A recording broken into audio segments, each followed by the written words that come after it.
The sound of a diesel engine idling in your driveway at 6 in the morning is a specific kind of violence. It's a low, guttural thrum that vibrates through the floorboards of an old house, rattling the coffee cups in the cabinet and shaking the dust off the window panes. It's the sound of intrusion. I stood in my kitchen, the linoleum cold against my bare feet, and watched the steam rise from my black coffee. I didn't need to look out the window to know what was happening. I knew the sound of that engine. It was a heavy-duty flatbed tow truck, and I knew exactly why it was there. For 3 months, the letters had been piling up on my kitchen table. Thick, creamy envelopes with the embossed gold logo of the Oakhaven Heights Homeowners Association. They started polite, then they got stern, then they got threatening, and finally, they turned into legal demands. Notice of violation, commercial vehicle storage. Fine, $100. Second notice, $250. Final notice, seizure of assets. I took a slow sip of the coffee. It was bitter, cheap stuff.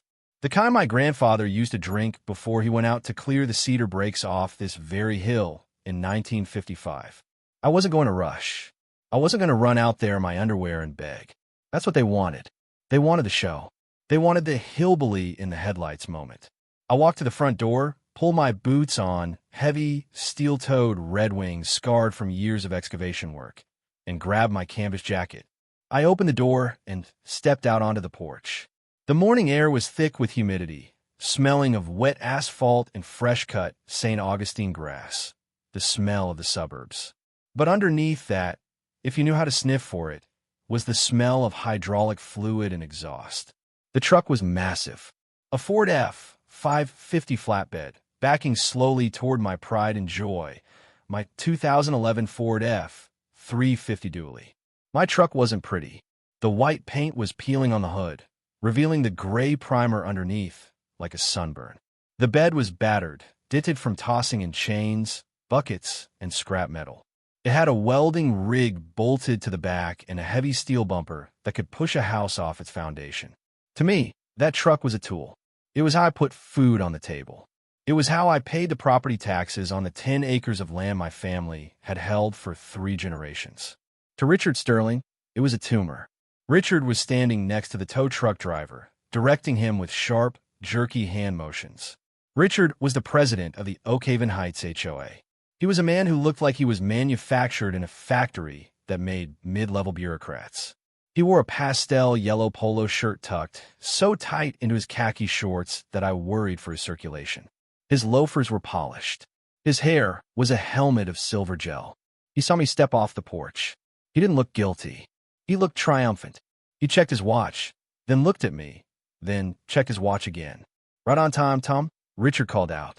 His voice was nasally, the kind of voice that was used to complaining to managers in restaurants. "I was hoping you'd be awake for this." I walked down the cracked concrete of my driveway, taking my time. I stopped about 5 feet from him. I didn't look at the tow truck. I looked at Richard. "Morning, Richard," I said. My voice was rough and used to speaking this early. "You're up early. Usually, I don't see you patrolling for dust motes until at least 8. Richard smirked. He held up a clipboard. "This isn't a patrol, Tom. This is an enforcement action. We sent you the certified letter. You refused to sign for it. We posted the notice on your door. You tore it down. You have accumulated $5,400 in fines for violating the community aesthetics clause regarding commercial vehicles. Article 4, Section 2. He tapped the paper with a manicured finger. "Pay the fine now, in full, or we seize the asset to satisfy the debt." That's the law. The tow truck driver, a big guy with a beard who looked like he'd rather be anywhere else, looked at me apologetically. "Look, buddy," he mumbled. "I just got the work order. I don't want no trouble." "No trouble," I said to the driver. I looked back at Richard. "You really think this is the play, Rick? Taking a man's work truck? I think cleaning up this neighborhood is the play." Richard snapped. The veneer of politeness dropped. His eyes were cold, hard little beads. "I think I'm tired of looking at this heap of scrap metal parked in plain view of my breakfast nook.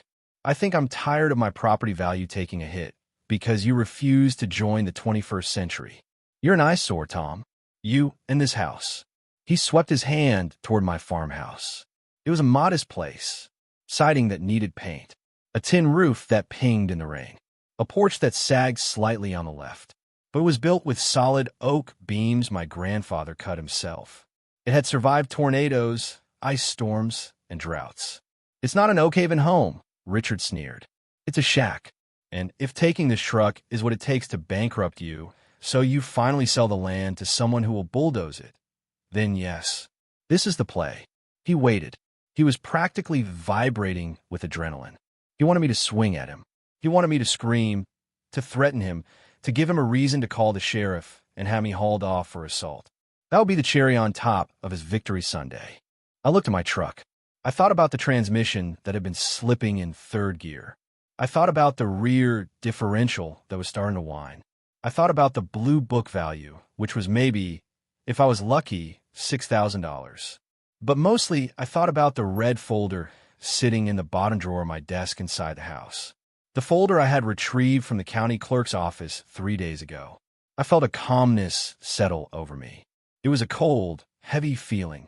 The kind of feeling you get when you're hunting and you finally have the buck in your crosshairs, but you don't pull the trigger yet. You wait for the perfect breath. I reached into my pocket. Richard flinched, stepping back, probably expecting a knife. I pulled out my keys. I tossed them to the tow truck driver. The keys jingled in the air, a bright, metallic sound, before the driver caught them in a meaty hand. "Take it," I said. Richard froze. His mouth opened slightly, like a fish gasping for air. This wasn't in the script. I was supposed to fight. "Excuse me?" Richard stammered. I said, "Take it." I repeated, my voice flat. "You want it for the debt? It's yours. Key is in the ignition. Don't strip the gears when you put it in reverse. The linkage is tricky." I turned my back on them and started walking toward the house. "Wait," Richard yelled. You can't just... Are you abandoning it?" I stopped on the porch and turned around. "I'm not abandoning it, Richard. You're seizing it. You're the big man with the law on his side. Enjoy the victory. Sell it at auction. Keep the change. This doesn't end it, Tom." Richard shouted, his face reddening. He felt cheated out of his confrontation. "If this doesn't cover the legal fees, we're coming for the land. We'll lien the deed. You hear me?" "I hear you," I said softly. I watched them hook up the truck. I watched the winch scream as it dragged the heavy Ford up onto the flatbed. I watched Richard get into his pristine white Lexus, looking back at me with a mixture of confusion and rage. He had won, but it didn't feel like winning. He couldn't understand why I wasn't bleeding. They drove off, the caravan of the HOA president and the tow truck disappearing around the curve of the asphalt road. The silence rushed back in to fill the space. The birds started singing again. I stood there for a long time. Then I walked into my garage. It was dark and cool, smelling of oil and old wood. I walked past the empty spot where the truck used to sit. I walked to the back to a large tarp covering a pile of equipment. I pulled the tarp back. Underneath sat my grandfather's Cat 420 backhoe. It was old, but I kept the engine immaculate. Beside it lay a stack of heavy concrete Jersey barriers, leftovers from a highway job I did 2 years ago. Richard thought the truck was the asset.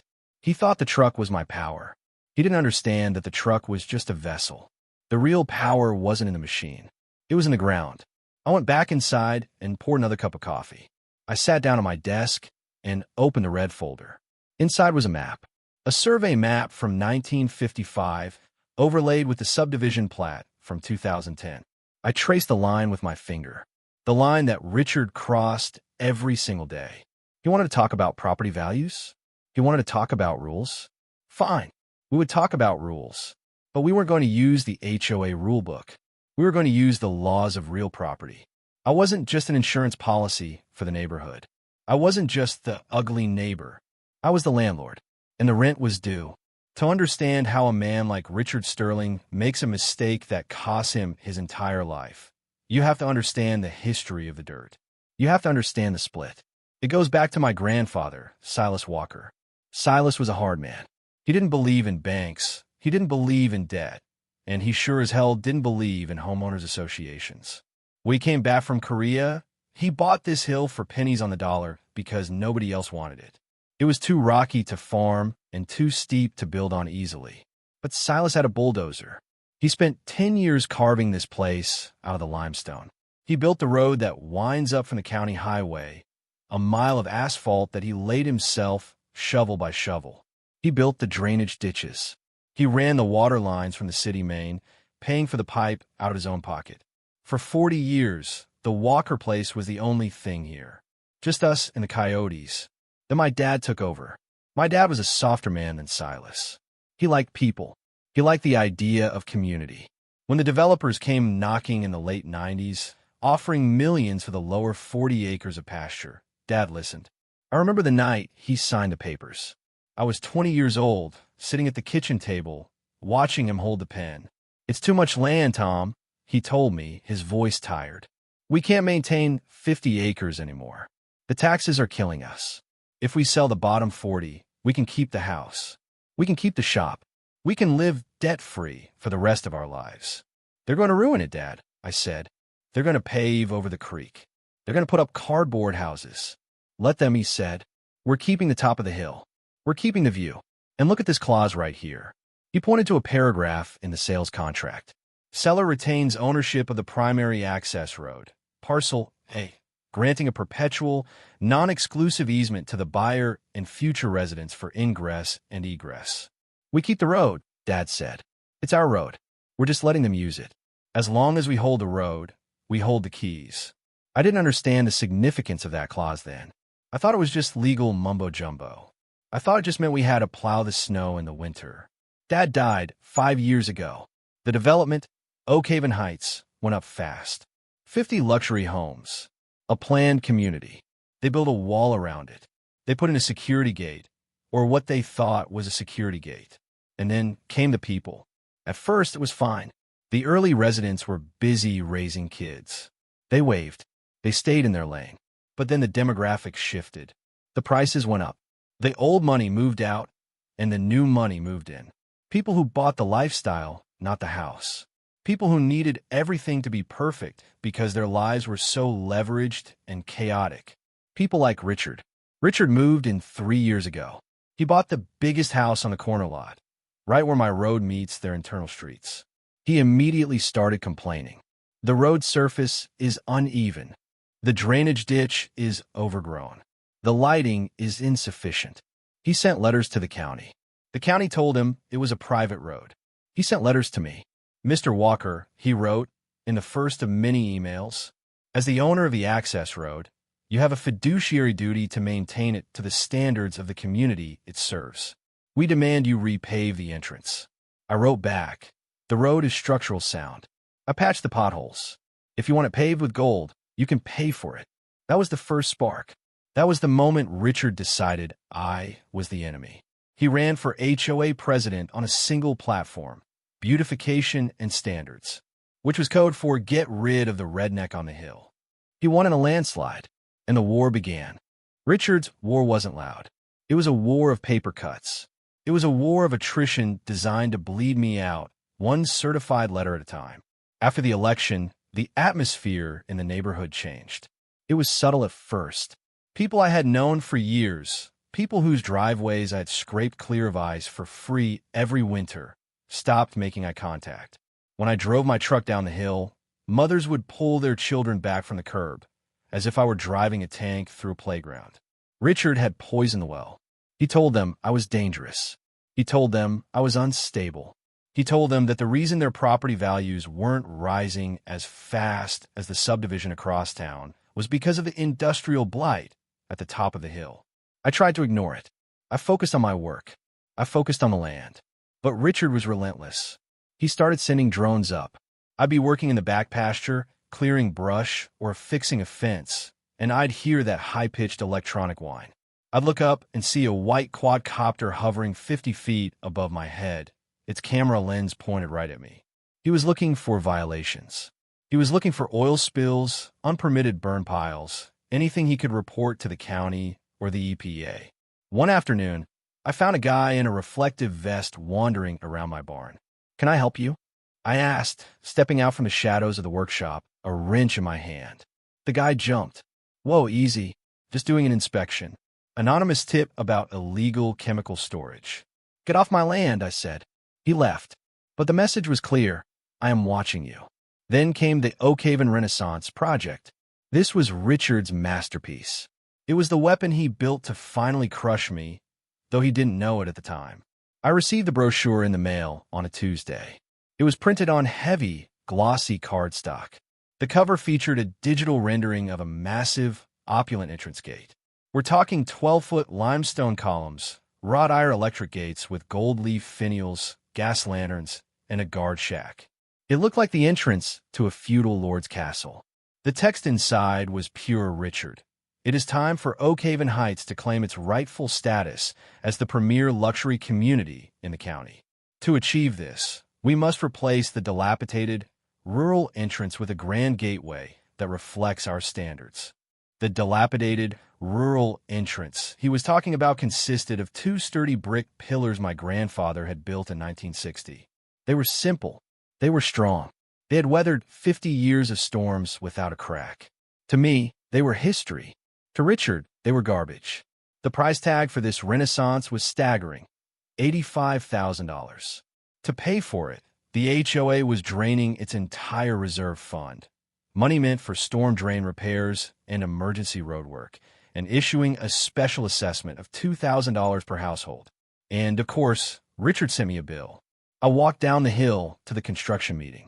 They were gathering right at the entrance, Richard and the HOA board members, along with a contractor who looked like he charged by the minute. "You can't build this," I said, walking up to the group. I didn't shout. I just stated it as a fact. Richard turned around, adjusting his hard hat. He loved wearing that hard hat. It was pristine without a single scratch. "Tom," he sighed, rolling his eyes at the other board members. "We're having a planning session. This doesn't concern you." "It concerns me when you tear down my grandfather's pillars," I said. "And it concerns me when you bill me $2,000 for a gate I don't want." "The pillars are on the easement," Richard said, stepping into my space. "The easement grants us the right to maintain and improve the entrance. We checked with council. Improvement includes modernization. We are removing the eyesores and building something that actually adds value." "You have an easement for the road," I said. "Not for a monument." "It's a grand entryway," he corrected. "And yes, we do. The easement covers the entirety of the entrance infrastructure." My lawyer was very clear. "You don't get to hold us hostage with your nostalgia, Tom. Progress is happening. You can either get on board, or you can get out of the way." He turned back to the contractor. "I want the demolition to start Monday. Rip it all out, roots and all." I stood there for a moment, watching them point at my dirt, deciding where they were going to pour their concrete. I felt a heat rising in my chest, a desperate, angry heat. I wanted to grab Richard by his polo shirt and throw him into the drainage ditch. But I didn't, because I heard my father's voice in my head. "Don't get mad, Tom. Get even. And the only way to get even with a man who loves rules is to beat him with the rule book." I turned around and walked back up the hill. I didn't go to the job site that day. I went to the shower, scrubbed the grease off my hands, put on a collared shirt, and drove to the county seat. The county clerk's office is in the basement of the old courthouse. It's a place that time forgot. It smells of mildew, old paper, and bureaucratic indifference. There are no computers down there, just rows and rows of massive, leather-bound books containing the history of every square inch of the county. I found the book for $19.55. It weighed about 20 pounds. I heaved it onto the wooden table and started flipping through the yellowed pages until I found it. Deed of Trust. Silas Walker. I traced the meets and bounds descriptions. Thence north 20 degrees east, a distance of 400 feet to an iron rod. I copied it all down. Then I went to the map room and pulled the plat of subdivision for Oak Haven Heights, filed in 2010 by the developers. I laid the 2 maps side by side. I took out my scale ruler, a triangular ruler used by architects and engineers. I measured the easement.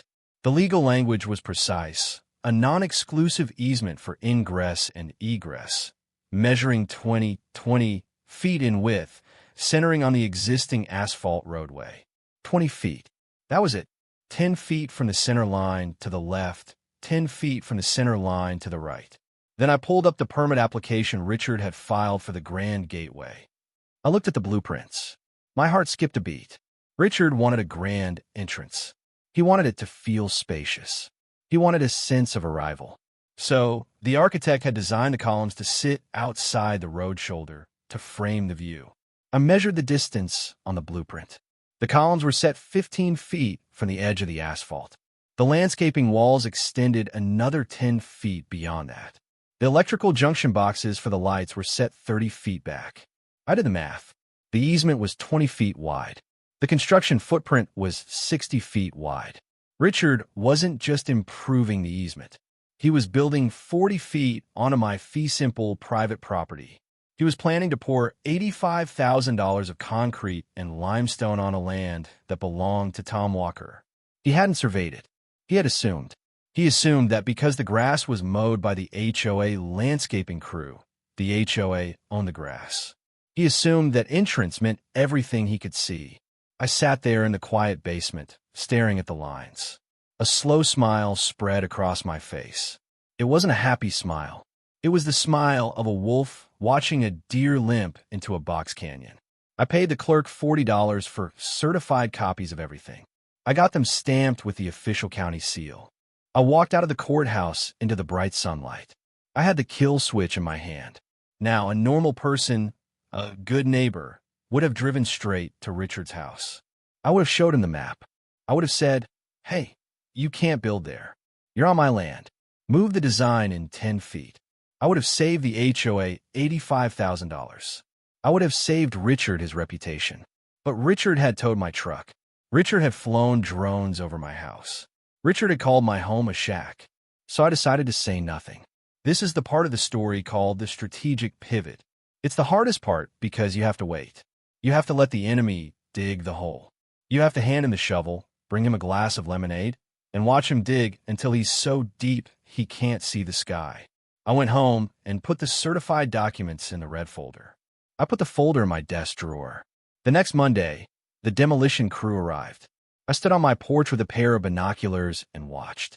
I saw the bulldozer smash into my grandfather's brick pillars. I saw them crumble into dust.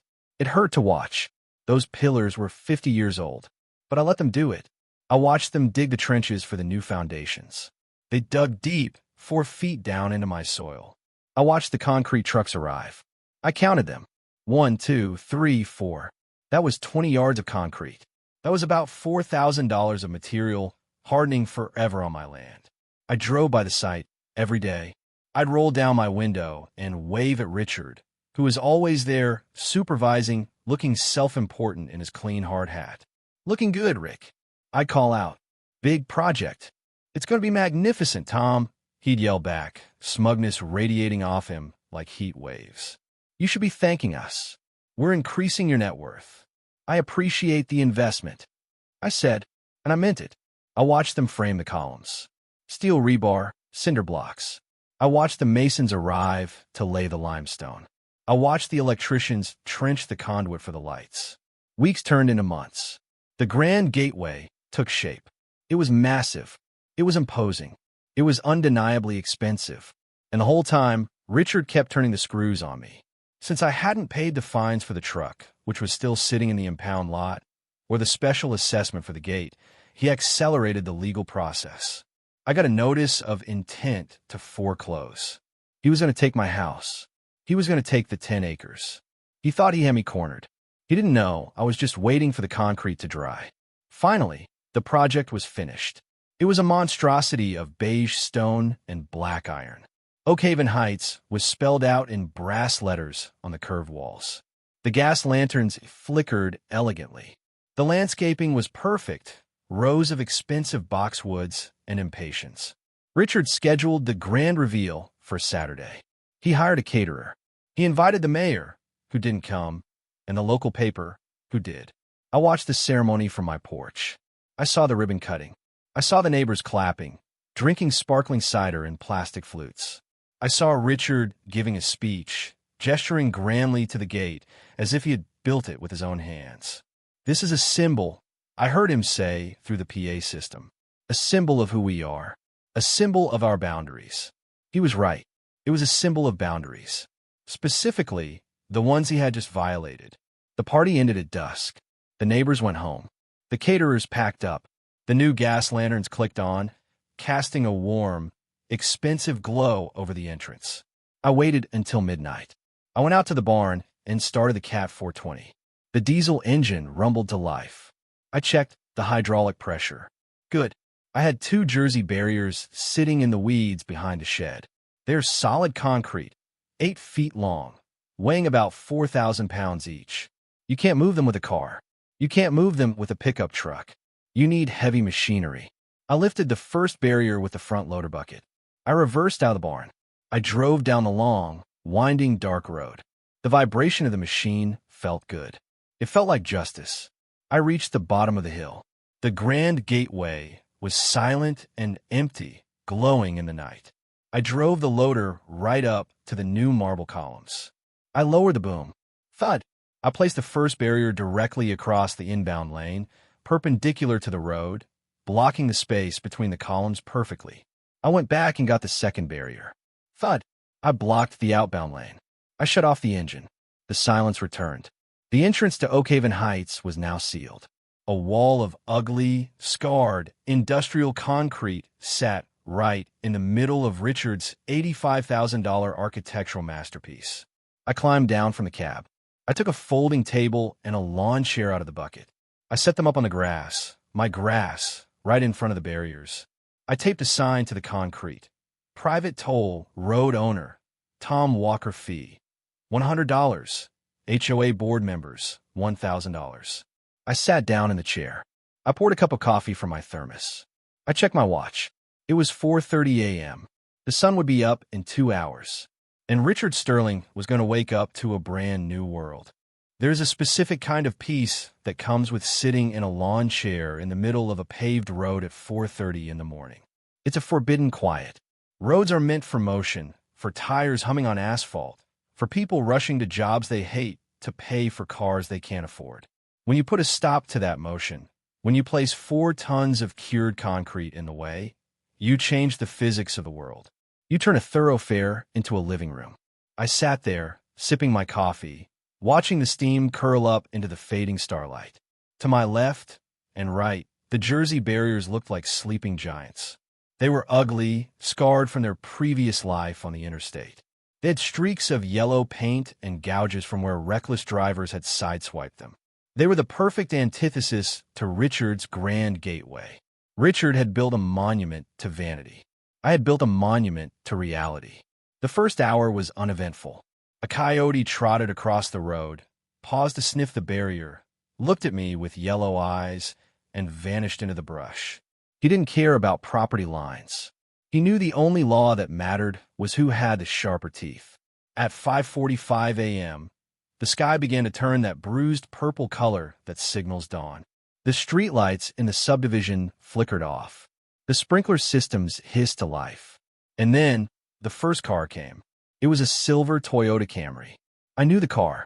It belonged to Mrs. Gable, a nurse who worked the early shift at the county hospital.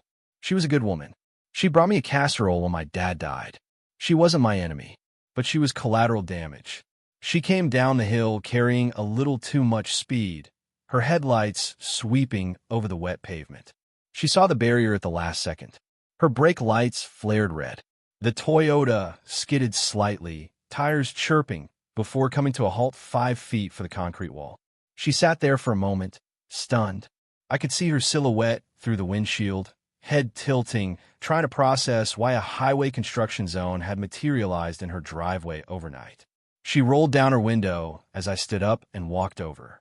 "Tom," she asked, her voice trembling slightly. "Is everything okay? Was there an accident?" "Morning, Sarah," I said, leaning my elbow on the top of the barrier. "No accident. Just a change in management." I don't understand. I have to get to work. My shift starts at 6:30. "I know," I said, "and you will. But the road is closed." "Closed? By who?" "The city." "By me," I said. "It's a private road, Sarah. Always has been. The HOA just forgot to tell you that." She looked at the sign taped to the concrete. "Toll, $100. Her eyes went wide. "Tom, I don't have $100 cash." Is this about the truck?" I felt a twinge of guilt. This woman had nothing to do with Richard's ego.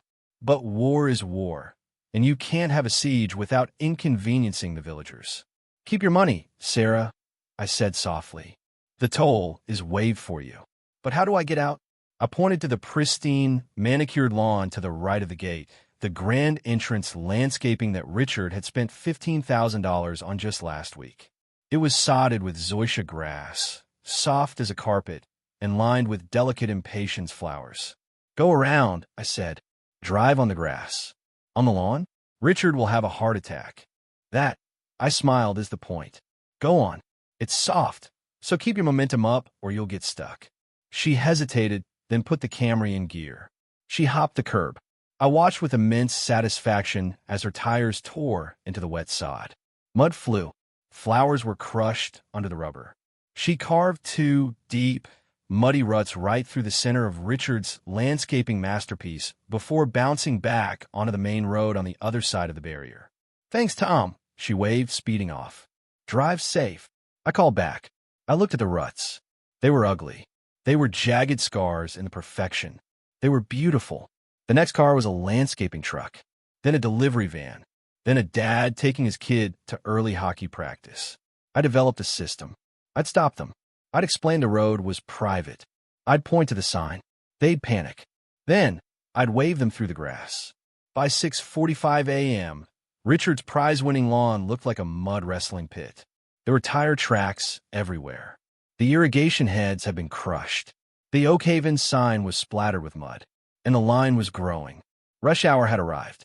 There were now 15 cars backed up the hill, engines idling, exhaust fumes rising. Horns were starting to blare. People were getting out of their cars, confused, angry, checking their phones. I sat in my chair, refilled my coffee, and waited for the inevitable explosion. It happened at 7:05 a.m. I heard the distinctive, high-pitched horn of a luxury sedan. Not a friendly beep. A sustained, furious blast. A white Lexus swerved around the line of waiting cars, driving in the wrong lane to get to the front. It screeched to a halt inches from my folding table. The door flew open. Richard Sterling erupted from the vehicle. He wasn't wearing his suit. He wasn't wearing his presidential polo. He was wearing a silk bathrobe and slippers, and his face was a color that I'm pretty sure isn't in the Pantone book.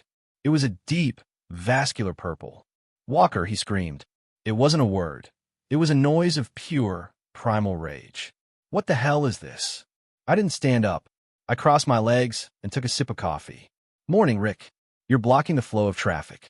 The grass lane is moving, but you're in the way. The grass lane? He looked at his lawn. He saw the mud. He saw the crushed flowers. He saw Mrs. Peterson's minivan currently churning up a rooster tail of dirt as she bypassed the gate. Richard grabbed his head with both hands. My grass. My gate. You vandal. You lunatic. He marched toward me, his slippers squishing in the mud on the pavement. Move this junk right now. Move it, or I swear to God, I will bury you. Can't do that, Rick, I said calmly. It's a toll road now. The sign explains the rates. He looked at the sign. He read the line. HOA board members, $1,000. This is extortion, he shrieked. This is illegal imprisonment. You are holding this community hostage. No hostage situation, I said. Everyone is free to leave. They just have to pay the toll, or we'll take the off-road excursion. You're the only one complaining. I'm calling the sheriff. He fumbled for his phone in his bathrobe pocket. His hands were shaking so hard he almost dropped it. I'm going to have you arrested for terrorism. This is domestic terrorism. Call him, I said. Ask for Miller. He's on duty. Richard dialed 911. He put on speaker, screaming into the receiver. Yes. Emergency. We have a maniac blocking the exit to Oak Haven Heights. He has barricaded the road with concrete walls. He is threatening residents. Send everyone. He hung up and pointed a shaking finger at me. You're done, Walker. You crossed the line. You think you're tough? You think you're smart? You're going to prison. And when you're in a cell, I'm going to bulldoze that shack of yours and turn it into a dog park.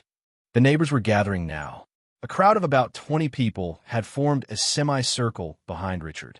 They were watching us. They weren't honking anymore. They were silent. They sensed that this was the main event.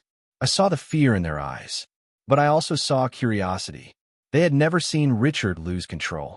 They had never seen the king of the HOA in a bathrobe screaming at a guy in a lawn chair.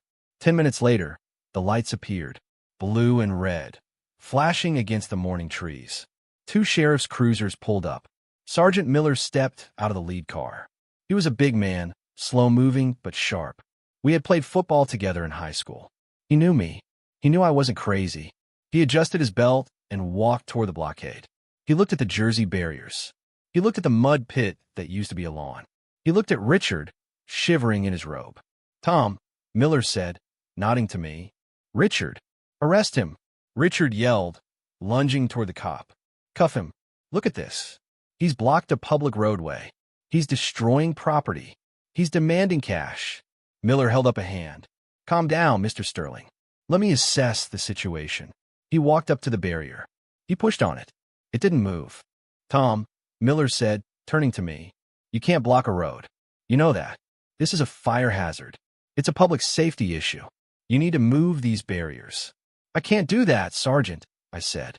"Don't make me order you, Tom. If you refuse a lawful order to clear a right-of-way, I have to take you in. Obstruction of traffic is a misdemeanor. Unlawful imprisonment is a felony." Richard was grinning now. The color was returning to his face. "See? I told you. Take him away, officer, and call a tow truck for these concrete blocks." I stood up slowly. I brushed the crumbs off my lap. I reached into my canvas jacket pocket. "It's not a public right-of-way, Miller," I said. "The hell it isn't," Richard shouted. "It's the main entrance." "It's an easement," I corrected. "An easement's of limits." I pulled out the red folder. I opened it and took out the certified survey map, the one with the gold embossed seal of the county clerk. I walked over to Miller and laid the map on the hood of his cruiser. "Miller, look at the highlighted section," I said, pointing with a calloused finger. "This is the 1955 deed. This is the 2010 plat. The easement for the road is 20 feet wide, 10 feet from the center line." Miller leaned in. He squinted at the lines. "Now," I said, pointing to the gate, "look at where Richard built his columns. Look at where the electronics are installed. Look at where I placed my barriers." I walked over to the barrier. I pulled a tape measure from my belt. I hooked it to the edge of the asphalt and walked to the face of the column. 15 feet, I shouted. "The easement ends at 10 feet. That means this column, and the 5 feet of concrete around it, is standing on my fee simple private property, is a trespassing structure." I walked back to Miller. "I didn't block the easement, Sergeant. I placed barriers on the exact limit of my property line to prevent further unauthorized use of my land. The road is open. It's just narrow. If they can't fit through the gap because Richard built his gate too tight, that's a design flaw, not a blockade." Miller looked at the map. He looked at the tape measure. He looked at the road. He traced the line again. He looked up at the massive limestone column. "Son of a bitch," Miller whispered. He straightened up and turned to Richard. "Mr. Sterling," Miller said, his voice changing tone. It wasn't the voice of a cop talking to a victim anymore. It was the voice of a cop realizing he was being used. "Did you pull a permit for this gate?" "Of course we did," Richard stammered. "The county approved it." "Did the county survey the land, or did you submit a site plan provided by your architect?" Miller asked. "The architect handled it. It's standard. This is ridiculous. Who cares about 5 feet? The law cares," Richard, Miller said. "And if this map is accurate, and it's certified, so I have to assume it is, then this structure is encroaching on private property. So," Richard waved his hands, "he can't just block us in." "Actually," Miller said, taking off his hat and scratching his head, "if it's his land and there's no easement for the structure, he can do whatever he wants. This isn't a criminal matter, Mr. Sterling. It's a civil dispute." "What?" Richard's voice cracked. "I can't force a man to allow you to trespass on his land," Miller said. "If you built your gate on his dirt, that's your problem. I can't arrest him for putting a barrier on his own property." The silence that fell over the crowd was absolute. The neighbors looked from Richard to the gate to me. The realization was hitting them. The Grand Gateway wasn't a community asset. It was a squatter. Richard looked like he had been punched in the gut. But the traffic. People need to get to work." "Then I suggest you pay the toll," Miller said, putting his hat back on, "or drive through the mud. But I'm not moving these barriers. And neither are you." Miller turned to me. "Tom, keep it peaceful. If you touch anyone, I will arrest you. But as for the concrete, that's between you and the judge."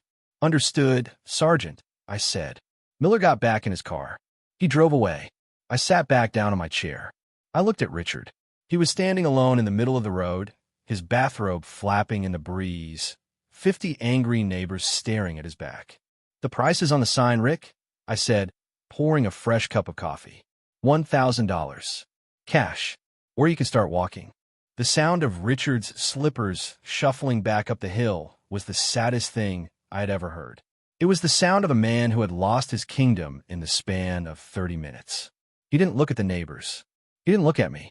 He just walked, head down, past the line of idling cars, past the mud-splattered Lexus he had abandoned in the middle of the road. As soon as he disappeared around the curve, the atmosphere changed. The tension broke. I stood up and walked over to the first car in line. It was Mr. Henderson, a retired actuary who lived 3 doors down from Richard. He was a stickler for rules, usually. He looked at me, then at the sign, then at the muddy track through the grass. So, Henderson said, rolling down his window, "It's really on your land?" 10 feet of it, I said. Richard spent 85 grand of your money to build a monument on my property. Henderson shook his head. I told him to get a survey. I told him at the board meeting. He said it was a waste of time. Well, I said, now it's a waste of concrete. Henderson reached for his wallet. Do I really owe you $100, Tom? I laughed. Put away, Jim. The toll is for the administration. You're a victim here. Go on through. Watch the sprinkler head on the left. I wave him through. That was the strategy. If I had charged them, they would have hated me. They would have united behind Richard to fight the greedy redneck. But by letting them pass for free, by acting like the benevolent landlord granting mercy to the serfs, I isolated Richard. I made him the sole source of their misery. For the next 3 days, I ran the gate. I sat there in shifts. When I had to sleep, I parked the backhoe across the gap so no one could move the barriers. The neighborhood was in chaos. The Grand Gateway looked like a war zone. The grass was churned into a brown sludge. The beautiful white limestone columns were splashed with mud. Every time a resident drove through the muck, they were reminded of Richard's arrogance. I saw the email threads. One of the neighbors, a nice lady named Brenda, forwarded them to me. The subject line was urgent, removal of president. The reply all chain was vicious. They were calculating how much the legal fees were going to cost. They were asking why the reserve fund was empty. They were demanding Richard's resignation. Richard went silent. He didn't come out of his house. But I knew he wasn't sleeping. I knew he was on the phone with lawyers. On Thursday morning, a process server walked up to the barriers. He was a young kid, looked like a college student. He handed me a thick envelope. "You've been served," he said. I opened it. Emergency motion for injunctive relief and damages. The plaintiff was the Oak Haven Heights HOA. The defendant was Thomas Walker. They were suing me to force the removal of the barriers. They were claiming prescriptive easement, necessity, and tortious interference with contract. They were asking for $100,000 in damages for the destruction of community landscaping. The hearing was set for Monday morning. Emergency docket. I didn't hire a lawyer. Lawyers charge by the hour, and they like to settle. I didn't want to settle. I wanted to win. And I knew that in a property dispute, the person with the best map wins. Monday came. I put on my Sunday suit, the one I wear to funerals. It was a little tight in the shoulders. I polished my boots. I grabbed the red folder. The courtroom was cold and smelled of floor wax. I sat at the defendant's table alone. On the other side, the HOA had assembled an army. There was Richard, wearing a blue suit that looked expensive but fit him poorly, like he had shrunk inside it. Next to him were 3 lawyers from a downtown firm. They had leather briefcases and tablets.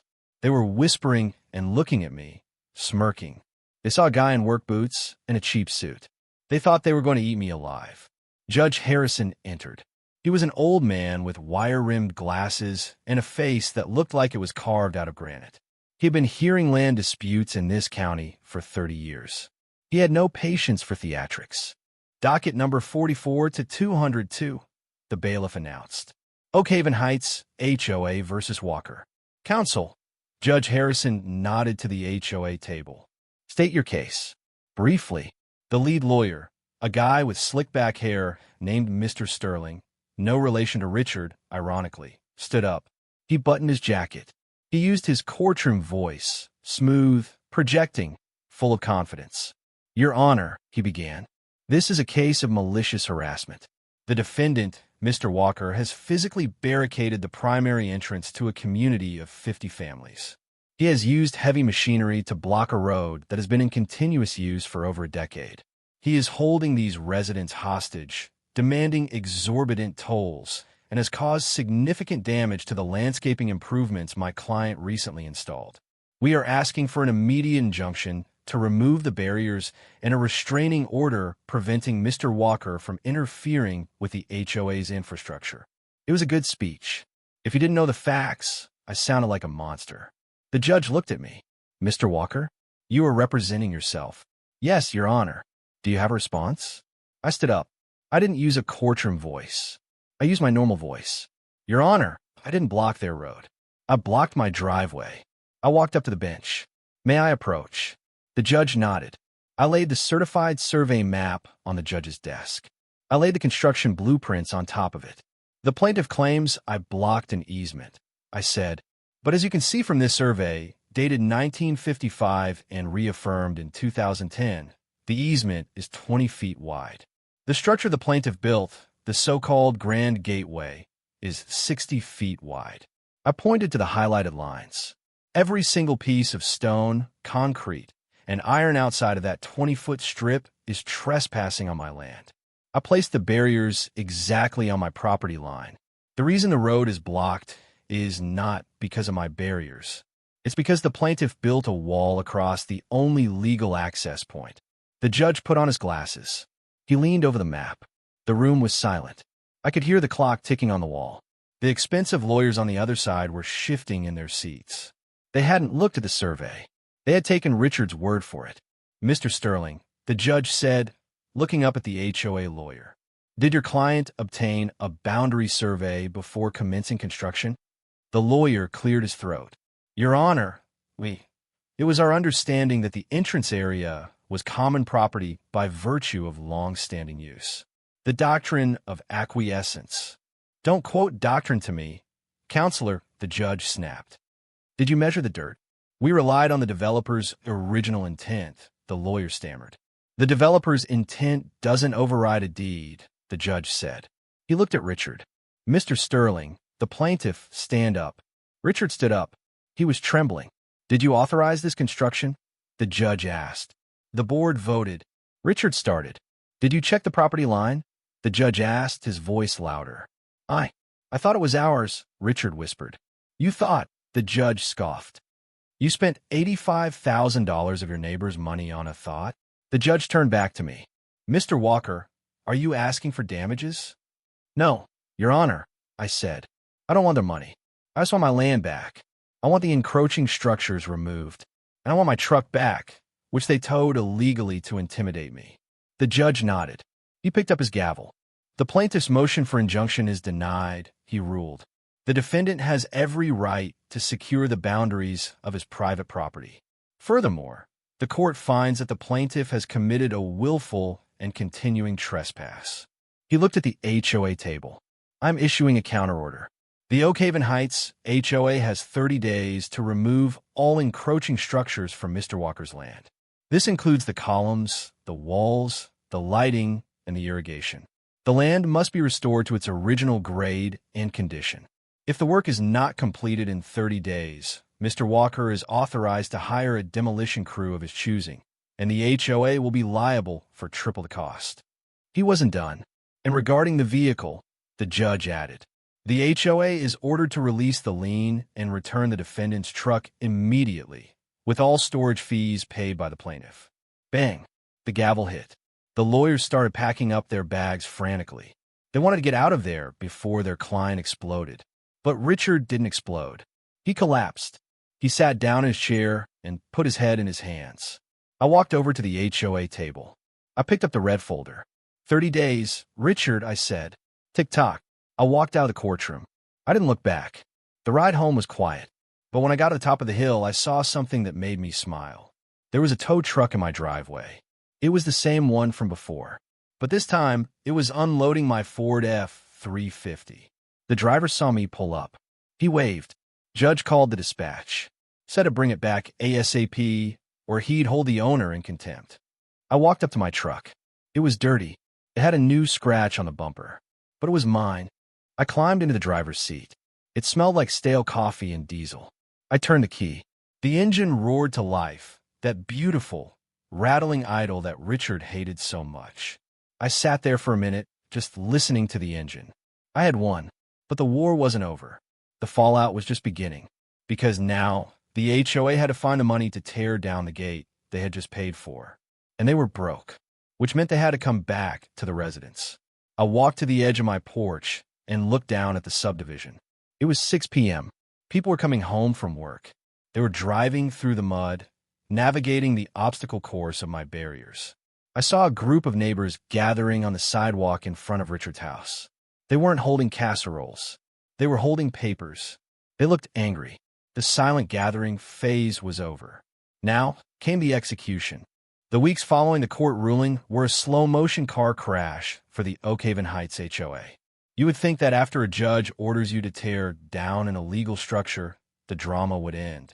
You would think people would just accept the loss, pay the bill, and move on. But in neighborhoods like this, money is never just money. It's status.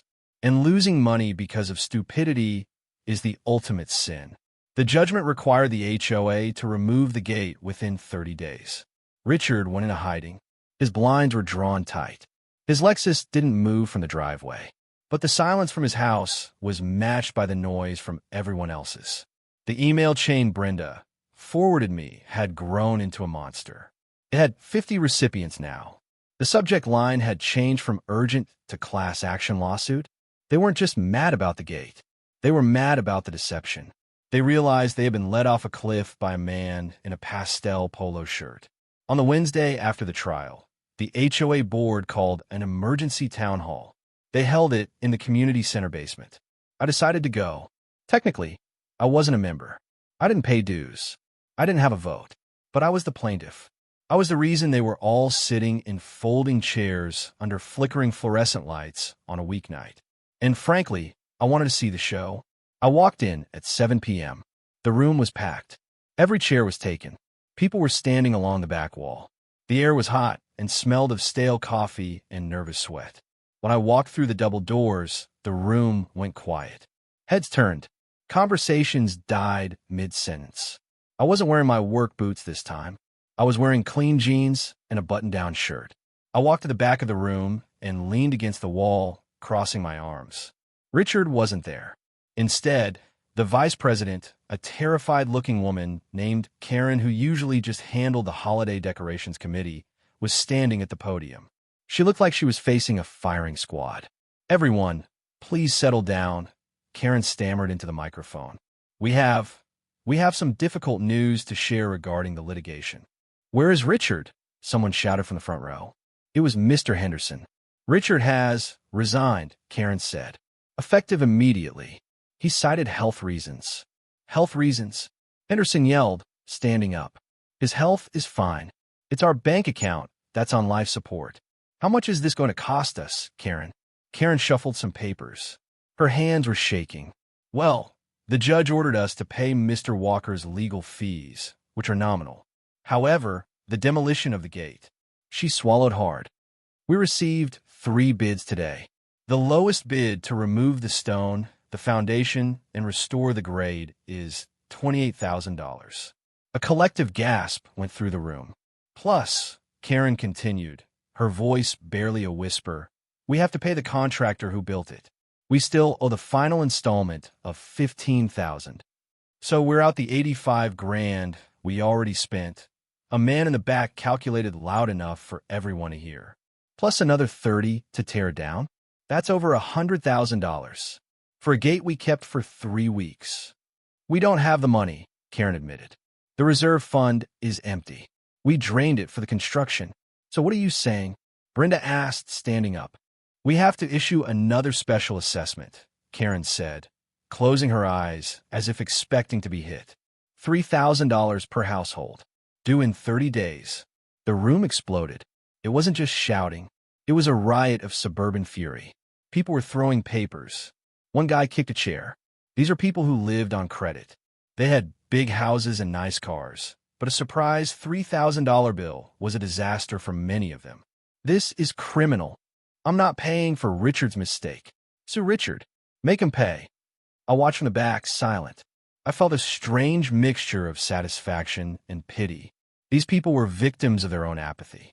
They had let a tyrant run their neighborhood because it was easier than getting involved. They had cheered when Richard bullied me. Now that the bill had come due, they were suddenly interested in justice.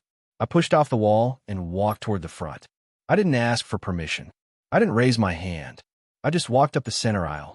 The crowd parted for me. The shouting died down again. They looked at me, the man who had caused all this trouble or the man who had exposed it. I stopped at the podium. Karen looked at me with wide, fearful eyes. She stepped back. I turned to face the room. "You're angry," I said. My voice carried without the microphone. "You should be.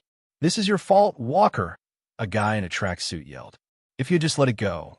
"If I had let it go," I interrupted, staring him down, "you would have a permanent illegal structure on land you don't own. And when I eventually sold that land or passed it to my kids, that gate would have been torn down anyway. You were renting a luxury you couldn't afford." I looked around the room. "Richard Sterling lied to you. He told you he had a permit. He didn't. He told you he had a survey. He didn't. He told you he had the right. He was wrong." I reached into my pocket and pulled out a folded piece of paper. "But here is something you don't know," I said, "something my lawyer found during the discovery phase of the trial."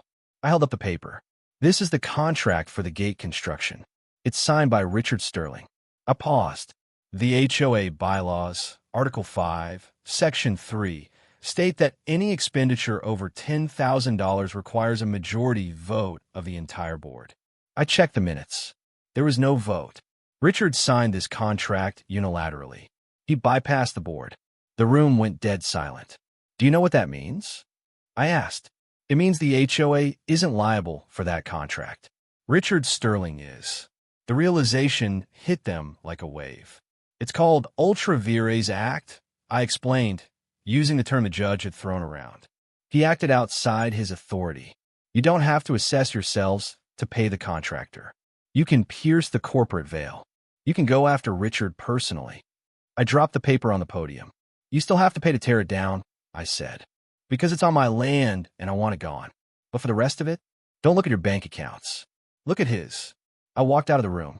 Behind me, the chaos erupted again. But this time, it wasn't directed at the board. It was a war council. They were organizing. They were going to hunt Richard down. The demolition started 4 days later. It was a Tuesday. I took the day off work. I sat on my porch with a fresh pot of coffee and watched the end of the empire. It's amazing how much harder it is to destroy something than to build it. The stone was heavy. The concrete was reinforced with steel rebar. I watched a crew of men, not Richard's crew, but new, cheaper crew the HOA had hired, attack the Grand Gateway with jackhammers. Rat-a-tat-tat-tat. The sound echoed off the valley walls. Dust rose into the air, coating the expensive boxwoods in a layer of gray powder. I watched a massive excavator claw at the limestone columns.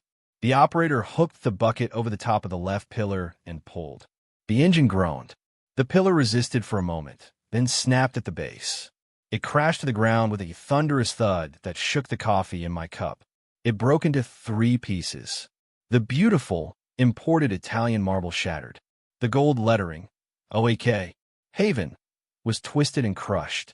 I felt a deep, primal satisfaction. It wasn't just about the property line. It was about gravity. It was about the fact that no matter how much money you spend, no matter how much you pretend, reality always wins eventually. Richard was inside his house while it happened. I wondered what it sounded like to him. To me, it sounded like justice. To him, it must have sounded like his net worth evaporating. The fallout for Richard was absolute. The HOA followed my advice.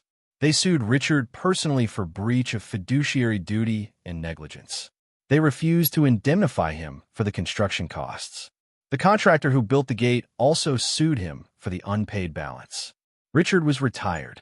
He had a fixed income and nice nest egg, but he wasn't rich enough to fight 3 lawsuits at once. And he certainly wasn't rich enough to pay a $100,000 judgment out of pocket. I saw the for sale sign go up on his lawn 3 weeks later. It was a small sign, discreet, but in a neighborhood like Oak Haven, a sign like that screams. It says I failed. The market was soft. Interest rates were up, and nobody wanted to buy a house in a neighborhood that was currently tearing itself apart in a civil war. The house sat. The price dropped. I saw Richard occasionally, retrieving his mail. He walked differently now. The strut was gone. He stooped. He looked older, smaller. He wore sweatpants, not khakis. He never looked up at the hill. He never looked at my house. 6 months later, the moving truck arrived. It wasn't a professional moving company. It was a U-Haul. Richard was moving himself. That's how I knew he was truly broken. I was working on my fence that afternoon, tightening the wire near the road. I was about 10 feet from the asphalt, right on the line. Richard's sedan pulled out of his driveway, followed by the U-Haul driven by his wife. He stopped at the stop sign, the one that used to be framed by his magnificent gate, but now stood alone in a patch of healing grass. He looked at me. I stopped what I was doing. I took off my gloves. We locked eyes for a moment. I didn't smile. I didn't gloat. I didn't flip him off. I just nodded. A single, slow nod. I'm still here, the nod said. You're gone. The land remains. Richard didn't nod back. He just stared, his eyes hollow, then turned his head and drove away. He turned left onto the county highway and disappeared. I watched him go until the car was just a speck. Then I looked at the entrance. The grass was growing back. The scars from the Jersey barriers were fading. The mud Mrs. Gable had churned up was green again. My grandfather's old brick pillars were gone, but the space where they stood was clean. It was just a road, a strip of black asphalt winding through the trees. I walked over to the spot where the column had stood. I kicked the dirt with my boot. It was solid. It was mine. Peace is a strange thing. You don't realize how loud a war is. Even a Cold War fought with silent glares and certified letters until the guns finally stopped firing. The spring rains came early that year. They washed the last of the limestone dust off the boxwoods. They filled the ruts where Mrs. Gable's Toyota had churned up the mud. They turned the scarred earth where the Grand Gateway once stood into a patch of vibrant, defiant green weeds. The neighborhood changed after Richard left. It was like a fever broke. The for sale signs that had started popping up during the special assessment crisis came down. People decided to stay. They realized that without a tyrant measuring their grass height with a ruler, Oak Haven Heights was actually a decent place to live. The new HOA president was elected in a quiet meeting in June. His name was Bob. Bob was a retired plumber. He drove a van with a ladder rack. He didn't care about grand gateways. He cared about storm drains and keeping the dues low. Bob came up to see me about a week after he took office. I was in the driveway, changing the oil on the F-350. My hands were covered in black grease. A year ago, this scene would have triggered a furious email from Richard about unsightly vehicle maintenance. Bob walked up the driveway, holding a six-pack of beer. "Morning, Tom," he said. "Morning, Bob." He set the beer on the tailgate of my truck. "Peace offering," he said, "and a bribe." I wiped my hands on a rag. "I'm listening." "We've got a drainage issue down in the cul-de-sac," Bob said. "Pipes clogged with roots. City says it's our problem. Contractor wants $5,000 to dig it up." He looked at my backhoe parked in a barn. I figured, Bob continued, "Since you're the best dirt man in the county, maybe we could work something out. We pay for the fuel and the beer. You dig the hole." I looked at him. I looked at the neighborhood down the hill. $5,000 is a rip-off," I said. "I can have it dug up in 20 minutes. "I know," Bob smiled. "That's why I'm here." That afternoon, I drove my backhoe down into the subdivision. But this time, I wasn't there to block the road. I was there to fix it. Neighbors came out onto their porches. They waved. Not the fearful, hesitant waves of the past, but real waves. I wasn't the redneck on the hill anymore. I was Tom. I was the guy who saved them from Richard. I was the guy with the heavy machinery who could solve their problems. I dug the ditch. I fixed the pipe. Bob, and I drank a beer on the tailgate as the sun went down. "You know," Bob said, looking up at my farmhouse. "Richard used to say the house was an eyesore. I think it gives the place character. It's the only thing around here that looks like it has roots. Roots matter, Bob, I said. Roots are the only thing that hold the ground together when the storm comes. That night, I sat on my porch for a long time. I thought about the last 6 months. I thought about the anger, the fear, the adrenaline. It would have been so easy to explode that first morning. When Richard slapped that sticker on my windshield, every instinct in my body screamed at me to fight, to yell, to throw a punch. If I had done that, I would have lost. I would have been the aggressor. I would have been the violent neighbor. Richard would have won the moral high ground and eventually the legal one. But I didn't fight. I pivoted. I remembered something my grandfather told me once, sitting on this same porch, watching a summer storm roll in. Tom, he said, there are two kinds of power in this world. There's the power of the storm. Loud, flashy, scary. It breaks things, but it passes. Then there's the power of the mountain, he said, tapping his boot on the stone floor. The mountain doesn't scream. It doesn't move. It just sits there. And when the storm is over, the mountain is still standing. The storm breaks against the mountain. Richard was the storm. He was all noise and wind. He thought power was something you projected outward. He thought it was about intimidation, aesthetics, and enforcing his will on others. I was the mountain. I didn't have to project anything. I just had to know what I sat on. I had to know the coordinates. I had to know the law. The silent gathering wasn't just a strategy. It was a discipline. It was the discipline of letting your enemy make mistakes. It was the discipline of handing them the rope and watching them tie the knot. Richard spent $85,000 building a trap for himself. All I did was close the door. I looked at my truck, gleaming in the moonlight at the end of the driveway. It wasn't just a truck anymore. It was a trophy. It was the bait that caught a king. People underestimate the quiet ones. They underestimate the guys in the work boots.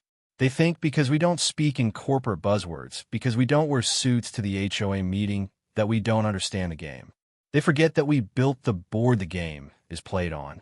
They forget that while they were reading magazines about curb appeal, we were reading the deeds. While they were worrying about the view, we were worrying about the foundation. Real ownership isn't about what you can see. It's about what you can prove. It's about the paper in the safe and the iron rods buried deep in the dirt. I finished my coffee. The night was silent. No construction noise. No angry horns. Just the wind in the oaks and the distant hum of the highway. I walked out to the barn one last time before bed. I checked the locks. I patted the cold steel of the Jersey barriers, sitting in the corner, gathering dust. I won't need them again. At least, not for a while. But I'm not selling them. And I'm not moving them. Because the world is full of Richards. There's always another one coming down the pike, with a clipboard in his hand and a desire to control things he doesn't understand. And when he comes, I'll be here, waiting, quietly. I turned off the barn light. I walked back to the house my grandfather built, on the land my father saved on the road that I own. I slept like a baby.